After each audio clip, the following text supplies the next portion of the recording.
Good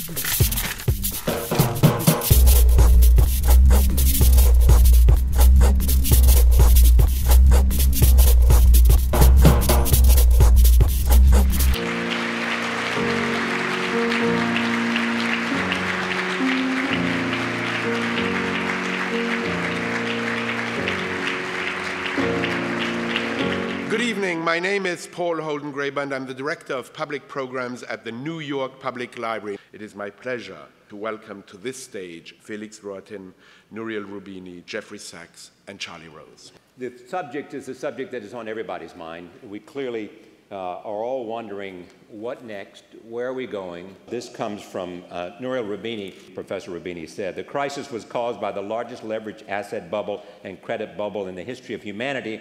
A housing bubble, a mortgage bubble, an equity bubble, a bond bubble, a credit bubble, a commodity bubble, a private equity bubble, a hedge fund bubble are all now bursting at once. We're in the middle of a mess.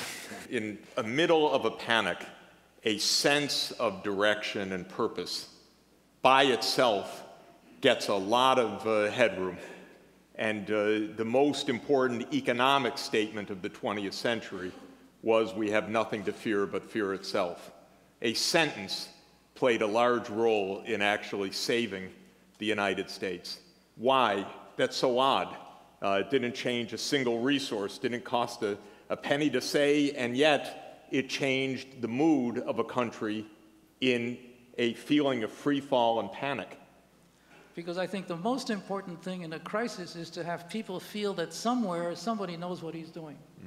Well, I don't know, because so much of this doesn't make sense. The stock market goes down 1,000 points, and 2 days later it goes up 1,000 points without any visible reason for one or the other being dominant at that particular time. Well, I think the reasons for this financial mess and economic disaster are many.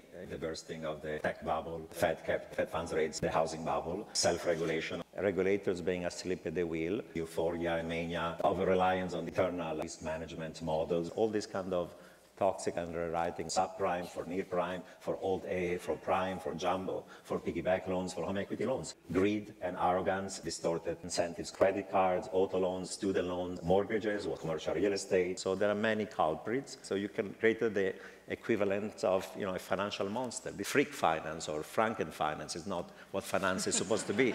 So you really created a disorderly financial system. We've created a system that, except for a couple of atomic scientists, nobody can understand. When money is cheap, what do? You borrow it and you spend it. Right. And you spend it half the time by doing something very stupid. Yeah. And if it means buying a condominium that you can't afford, or going on a trip or whatever, the creation of cheap money is a terrible thing. And we've now spread this also, what we've been doing is contagious. It's all over the world now. So we have to be what we used to be, which is a country that's free and that's growing and that's responsible, and that is a help to the rest of the world and not a burden, which is what we've become. 6 months ago, it looked like just the US was entering a recession, but data from the second quarter of this year suggests that the Eurozone is entering in a recession, UK is entering a recession, New Zealand and Australia are entering a recession, Japan is going back into a recession, Canada is going into a recession. But we're in a financial panic right now.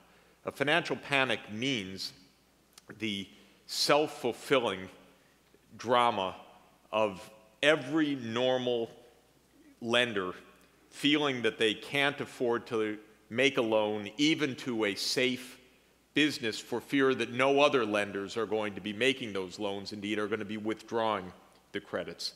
And it becomes rational to panic when everybody else is panicking.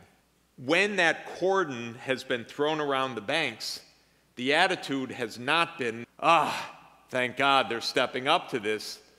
The market has said, okay, what is not protected now that we can wreck? In other words, if all of the G7 banks are protected, we better take money out of the non-G7 banks, because they're not yet protected. The difference of a downturn of spending and a meltdown of liquidity, of an end of liquidity, I should say, is the difference of the US economy falling 2 or 3% next year, which is a drama, from falling 10 or 15%, which is a depression. We have to show the rest of the world that we're not dying, that we're not collapsing, and that we're going to be around and that we're going to be very strong because we're going to do the things that have to be done. There is a decline in the power of this country, unfortunately. There's also a decline in the respect that other people have for this country. And if that continues, we're going to stop having respect of ourselves, which will be the final blow. So we have to be what we used to be, which is a country that's free and that's growing and that's responsible and that is a help to the rest of the world and not a burden, which is what we've become. You know, for 30 years we've been going on a myth. You don't have to pay for anything. You know, we can run wars, we can do this, we can have our housing bubble. We don't have to pay for anything. It's the same philosophy, that where is the shared responsibility? Can I say something optimistic? Yes, please. It's been a while. I introduced you as a person. Right. I introduced you as a person who believed that if we had all the will, this pessimism is building my optimism, I have to say. We remain by far the most productive and flexible and technologically advanced economy in the world. Nothing is lost right now for the long term.